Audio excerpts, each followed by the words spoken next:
बच्चों, आज हम भक्ति काल की ज्ञान आश्रयी व संत काव्य धारा के प्रतिनिधि कवि कबीरदास की साखियों की व्याख्या पढ़ेंगे।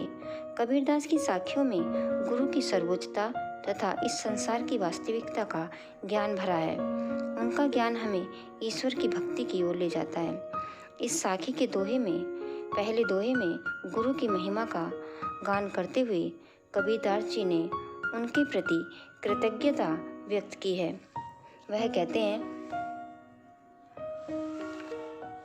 बलिहारी गुरु आपने दो हांडी के बार, जिन मानस ते देवता करत न लागी पार, कबीरा करत न लागी पार। बलिहारी गुरु आपने दो हांडी के बार, जिन मानस ते देवता करत न लागी बार, कबीरा करत न लागी बार। इस दोहे में कबीरदास जी कहते हैं कि मैं दिन में कितनी बार अपने गुरु के ऊपर निछावर हूँ। उनका भाव है कि बार बार निछावर होने पर भी मन में असंतोष नहीं होगा। जिन्होंने मुझे ईश्वर से देवता बनाने में जरा भी देर नहीं की, अर्थात ज्ञान का उपदेश देकर क्षण भर में दिव्य ज्ञान प्रदान कर दिया और मुझे इस संसार की मोह माया से मुक्त कर दिया।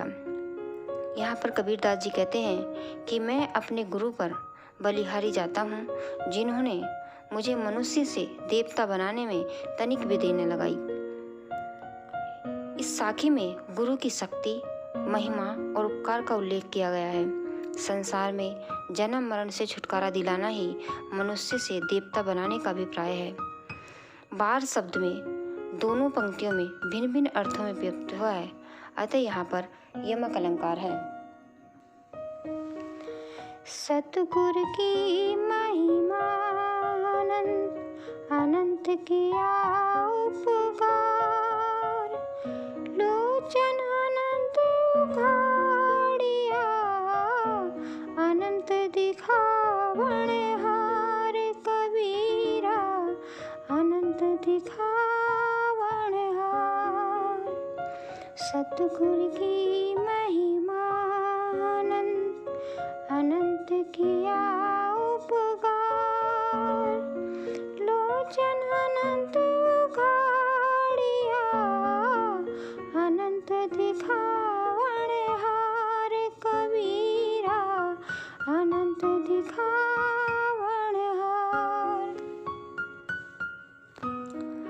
अनंत का अर्थ है अपार, उपकार उपकार, उघाड़िया का अर्थ है खोल देना, आलोचन का अर्थ होता है नेत्र अर्थात आँखें। इस साखी में कबीरदास की गुरु महिमा संबंधी सखियों से अवतरित है। इसमें गुरु की अनंत महिमा का वर्णन किया है।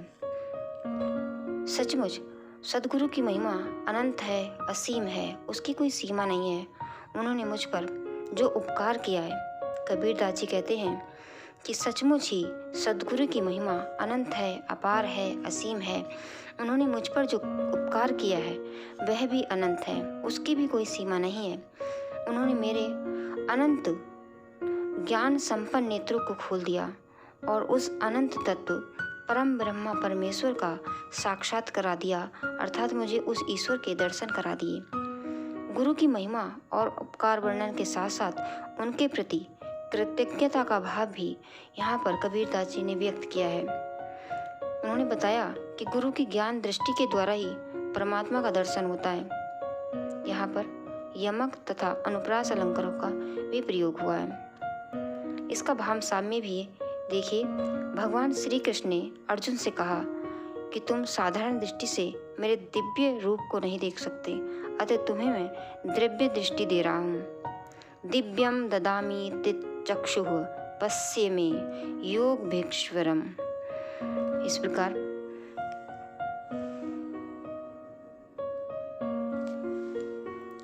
गुरु के ज्ञान मिलने पर ही हमें दिव्य दृष्टि प्राप्त होती है और दिव्य ज्ञान की प्राप्ति होती है। यही इसमें कबीरदास जी ने बताया है।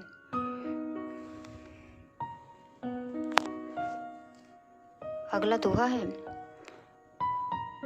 दीपक दिया तेल भरी बाती दैया घाट, पूरा किया बिसाहुणा बहुरी नावे हट, कबीरा बहुरी नावो हट। दीपक दिया तेल भरी बाती दैया घाट, पूरा किया बिसाहुणा बहुरी नावो हट, कबीरा बहुरी नावो हट। इसका अर्थ है बच्चों, संत कबीरदास जी ने ये बताया कि गुरु के ज्ञान प्राप्त कर ये जीवात्मा इस संसार के आवागमन यानी अर्थात जन्म मृत्यु से छुटकारा प्राप्त कर लेती है। वो कहते हैं, मेरे सद्गुरु ने मुझे ज्ञान का दीपक दिया, इसमें भगवान भक्ति स्नेह तेल भर दिया और इसमें कभी भी कम न होने वाली ईश्वर चिंतन रूपी बत्ती डाल दी। अब इस दीपक से उज्जवल प्रकाश में मैं संसार रूपी बाजार में समस्त क्रय विक्रय पूर्ण कर लिया, इसलिए अब इस संसार के बाजार में लौटकर फिर नहीं आऊँगा। अर्थात गुरु द्वारा दिए गए ज्ञान से जन्म मरण का चक्र छूट जाएगा। गुरु की कृपा से ज्ञान प्राप्त कर जीवात्मा भगवत भक्ति में लीन होकर संसार से छुटकारा पा जाती है। यहाँ पर कबीरदास जी बताना चाह रहे हैं कि इस संसार में मनुष्य का आवागमन गुरु के ज्ञान के द्वारा ही छूट सकता है। यहाँ पर भावार्थ रूप में अगर इस दोहे को समझा जाए तो इसका जो हट शब्द है, हट का अर्थ होता है बाजार। बाजार में कोई भी व्यक्ति सामानों को लेता है और घर लौटता है।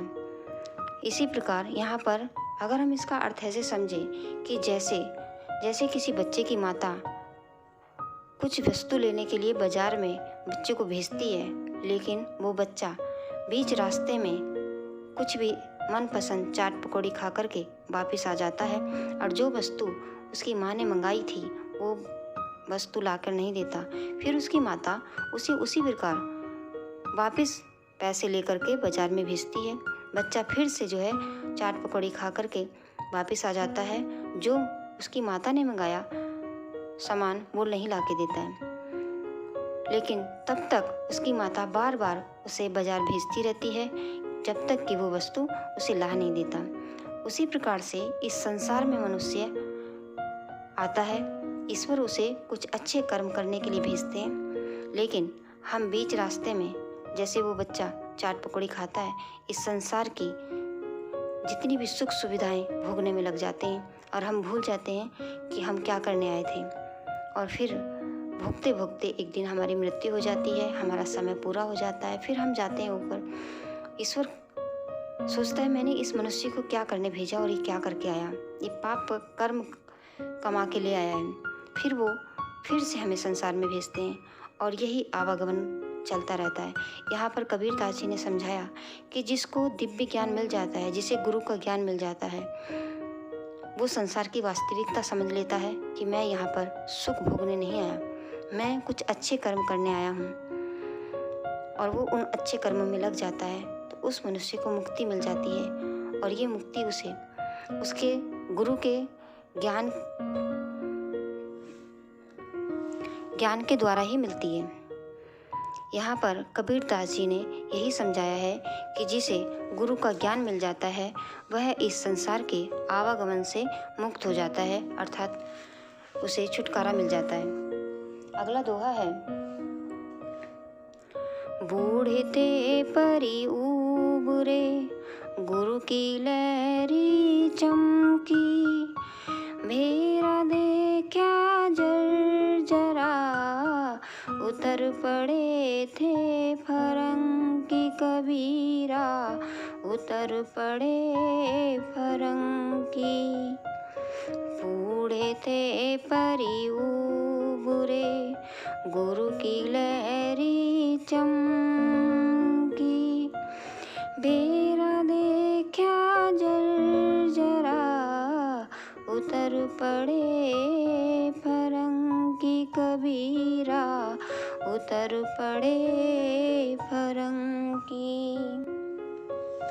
इसका अर्थ है,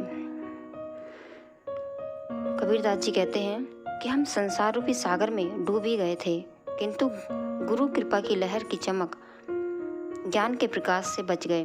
ज्ञान के प्रकाश में हमने देखा कि हमारा शरीर रूपी बेड़ा, जिस पर हम बैठकर संसार सागर को पार करना चाहते हैं, इतना जर्जर है कि किसी भी क्षण नष्ट हो सकता है। तब हम कूदकर उस बेड़े नौका से उतर पड़े और बच गए। भाव ये है कि गुरु की कृपा से जैसे हमें ज्ञान प्राप्त हुआ, वैसे ही हमें मालूम हो गया कि शरीर नाशवान है। तब हमने शरीर का मोह छोड़ दिया। शरीर के मोह में पड़कर ही जीव इस संसार के मोह माया में डूबा रहता है और गुरु की कृपा से प्राप्त ज्ञान का प्रकाश उसे मुक्ति दिला सकता है।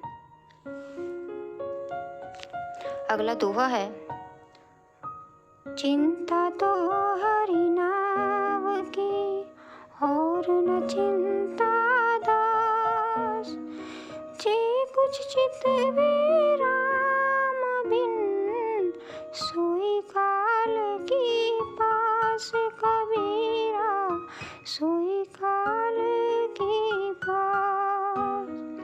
चिंता तो हरि नाम की और न चिंता दास, जे कुछ चित विराम बिन, सोई काल की पास कबीरा, सोई काल की पास। इस दोहे का अर्थ है कि कबीरदास जी कहते हैं कि इस दास को तो केवल ईश्वर के नाम की ही चिंता है, इसके अतिरिक्त किसी बात की चिंता नहीं है। कारण ये है कि संसार में ईश्वर के अतिरिक्त जो कुछ भी दिखाई पड़ता है, वह सब काल के बंधन में बंधा हुआ है। अर्थात संसार की सब वस्तुएं नाशवान हैं, केवल राम का नाम ही काल के बंधन से परे है और उसी का चिंतन करके मोक्ष पाना संभव है। यहाँ पर कबीरदास जी ने कहा है कि ईश्वर के नाम के अतिरिक्त इस संसार में जो भी चिंता है वो व्यर्थ है।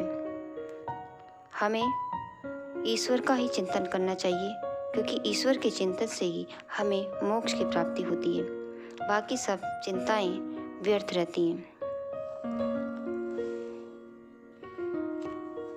अगला दोहा है, तू करता तू भया, मुझ में रही न हो, बारी फेरी बल गई, चित देखो तित तू कबीरा, चित देखो तित तू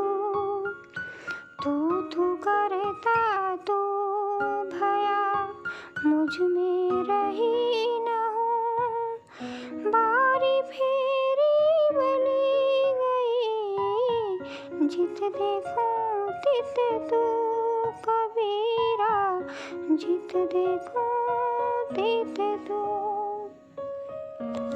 इस दोहे में कबीरदास जी कहते हैं कि जो व्यक्ति ईश्वर में लीन रहता है, उसे सर्वत्र सब ओर फिर ईश्वर की ही दिखाई देते हैं।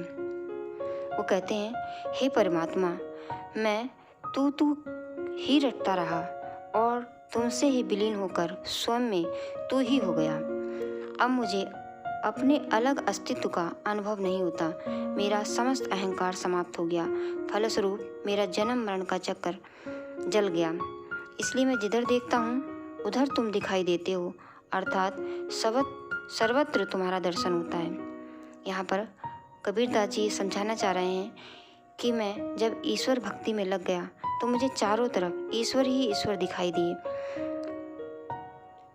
उनको रटते रटते, उनका नाम रटते रटते मैं उनमें ही विलीन हो गया और हम दोनों एक हो गए। मेरा अहंकार समाप्त हो गया और मैं इस जन्म के मरण के चक्कर से बच गया। अब मुझे ऐसे लगता है, मैं जिधर भी देखता हूँ मुझे बस ईश्वर ही ईश्वर दिखाई देते हैं, मुझे उन्हीं के दर्शन होते हैं। अगला दोहा है, कबीर सूता क्या करे, काहे न देखे जागी, जाके संग ते बिछुड़िया, ताही के संग लागी कबीरा, ताही के संग लागी। कबीर सूता क्या करे, काहे न देखे जागी, जाके संग ते बिछुड़िया, ताही के संग लागी कबीरा, ताही के संग लागी। सूता, सूता का अर्थ होता है सोता हुआ। काहे न, क्यों नहीं, बिछुड़िया, अलग हुआ। इस साखी में कबीरदास जी ने जीव को अज्ञान निद्रा को त्याग कर परमात्मा ईश्वर में लीन होने की प्रेरणा दी है। कबीरदास जी स्वयं अथवा जीव से कहते हैं कि हे जीव, तू अज्ञान की निद्रा में खोया हुआ क्या कर रहा है? तू जाग कर आत्मज्ञान प्राप्त करके उस सत्य ईश्वर के दर्शन क्यों नहीं करता? अरे जीवन, अज्ञान के बंधन में पड़कर तू ब्रह्मा से बिछुड़कर अलग हुआ था। ज्ञान प्राप्त करके अब उसी के साथ क्यों नहीं लगता? अर्थात उसी ब्रह्मा में तुम्हें लीन हो जाना चाहिए। आगे कहते हैं, अज्ञान के वशीभूत जीव को ज्ञान के माध्यम से ब्रह्म में लीन होने की बात वो कहते हैं, जिससे वह पुनः अपने ब्रह्म रूप को पहचान सकें। यहाँ पर सोना अज्ञान तथा जागना ज्ञान का प्रतीक है। कबीरदास जी ये कहना चाह रहे हैं कि हे जीवात्मा, तू जाग जा, तू कब तक सोता रहेगा? इतना समय होने पर भी तुझे ये क्यों ज्ञान नहीं आया कि तू जिस ब्रह्मा से बिछुड़कर आया है, तू उसको एक पल भी याद नहीं करता। अंत समय में जब तेरी मृत्यु हो जाएगी तब तू उसी के पास चला जाएगा, लेकिन फिर तू आज उसे याद क्यों नहीं करता? कबीरदास जी जीव से कहते हैं कि हे जीव, तू अज्ञान की निद्रा में क्यों खोया हुआ है? क्या कर रहा है? तू जाग जा और ईश्वर के दर्शन क्यों नहीं करता? अरे जीवन, अज्ञान के बंधन में पड़कर तू जिस ब्रह्मा से बिछड़कर अलग हुआ, ज्ञान प्राप्त करके उसी के साथ क्यों नहीं लगता? अगला दोहा है, के सो कहीं कहीं कूकिए, ना सोइए असरार, राति दिवस के कूकणे, कबहु लगे पुकार कबीरा, कबहु लगे पुकार। के सो कही कही कूकिए, ना सोइए असरार, राति दिवस के कूकणे, कबहु लगे पुकार कबीरा, कबहु लगे पुकार। केसो का अर्थ है केशव। कूकिए, पुकारिए, आवाज लगाइए। असरार का अर्थ है आलसी होना। यहाँ पर कबीरदास जी कहते हैं कि हे जीव, जीव का अर्थ है मनुष्य, तुझे केशव अर्थात राम का नाम लेकर हर समय पुकारते रहना चाहिए, उसे हमेशा याद करते रहना चाहिए। इसमें किसी भी क्षण आलस्य में पड़कर संसार की अज्ञान निद्रा में मग्न नहीं होना चाहिए, क्योंकि जब तू रात दिन उसे पुकारता रहेगा तो कभी ना कभी तेरी पुकार वे अवश्य सुनेंगे, तुम्हारी पुकार कभी निष्फल नहीं होगी।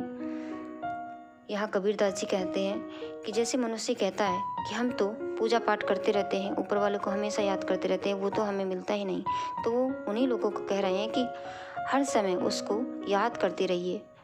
हर समय याद करेंगे तो कभी ना कभी तुम्हारी पुकार उस ईश्वर तक जरूर पहुंच जाएगी।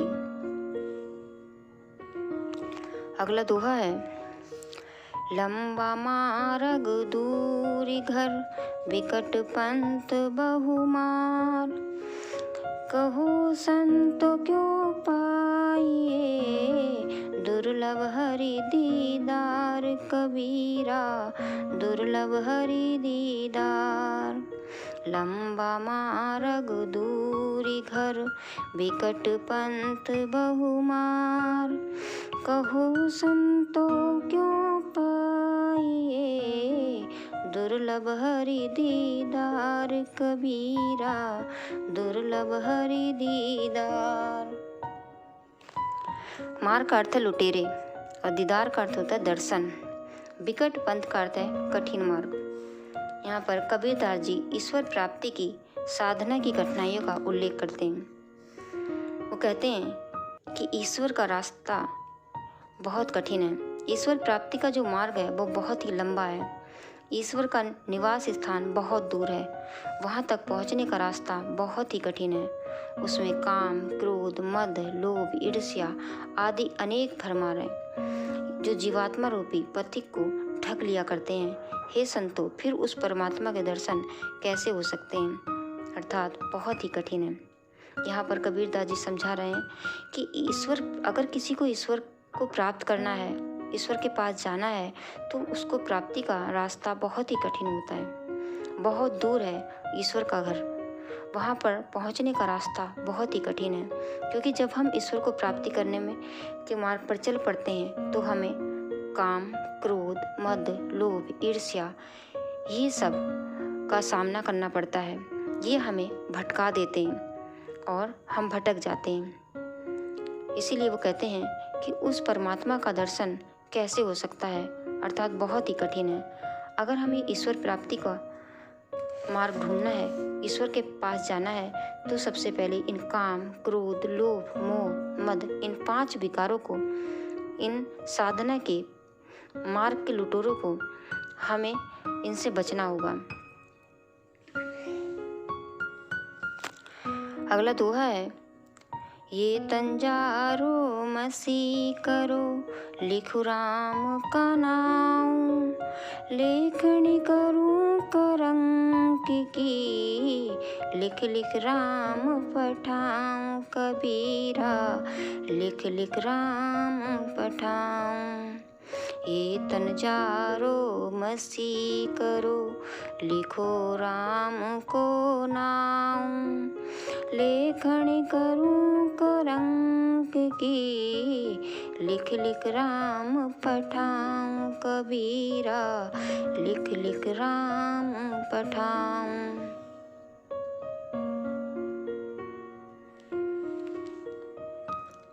इस दोहे का अर्थ है कि कबीरदास जी उस ईश्वर को अपने प्रेमी के रूप के जैसे प्रेम करते हैं, जैसे एक प्रेमिका अपने प्रेमी के पास एक पत्र भेजती है।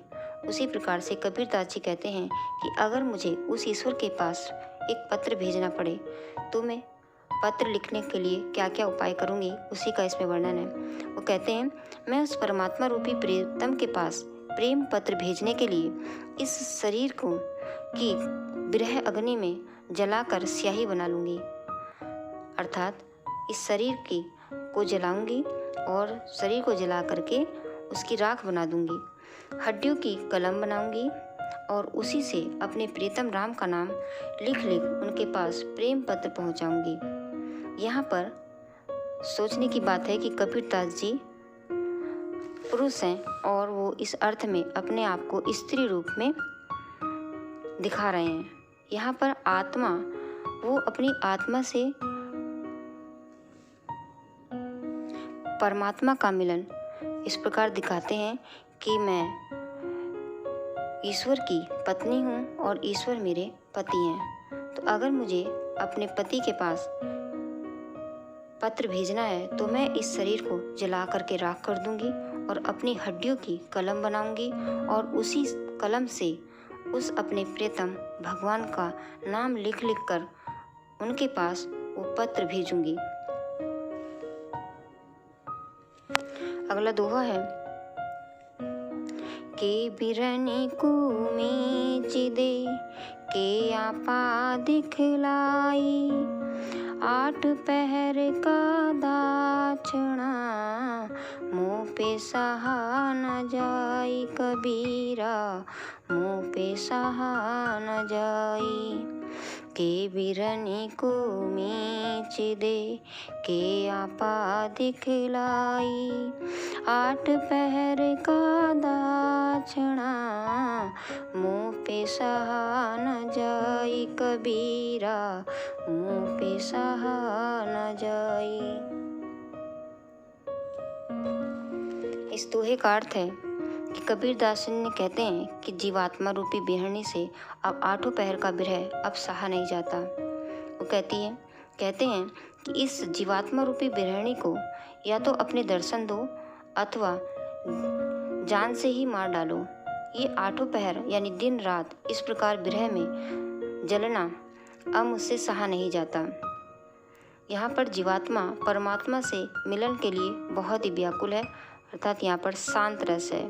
कबीरदास जी के सभी दोहे हैं, वो इस दोहे में यही समझा रहे हैं कि अब मैं ईश्वर को याद करते करते थक गया हूँ। अब मुझे दिन रात ये जो विरह अग्नि है अब मुझे जला रही है, ये विरह अग्नि अब मुझसे बर्दाश्त नहीं हो रही है। अगला दोहा है, कबीर रेख सिंदूर की, काजल दिया न जाई, नैनु रमैया रमी रहा, दूजा कहाँ समाई कबीरा, दूजा कहाँ समाई। कबीर रेख सिंदूर की, काजल दिया न जाई, नैनु रमिया रमी रहा, दूजा कहाँ समाई कबीरा, दूजा कहाँ समाई।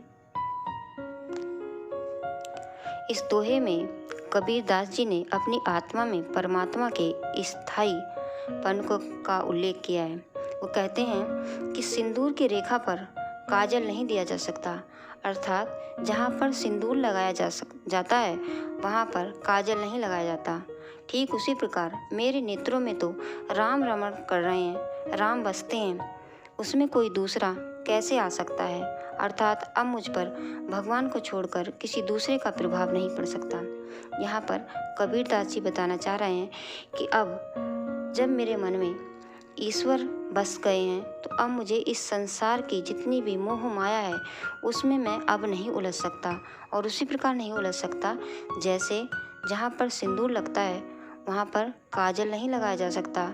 उसी प्रकार अब मेरे मन में ईश्वर की मूर्ति रम गई है तो ये संसार उसमें नहीं समा सकता। अब मुझे संसार की कोई भी प्रलोभन मुझे अपने माया मोह में नहीं फंसा सकता। आज हम इस वीडियो में कबीर के इतने ही दोहों की व्याख्या समझेंगे। आगे के दोहे हम वीडियो के भाग 2 में समझेंगे। आशा है आप सबको इन दोहों की व्याख्या समझ में आई होगी। धन्यवाद।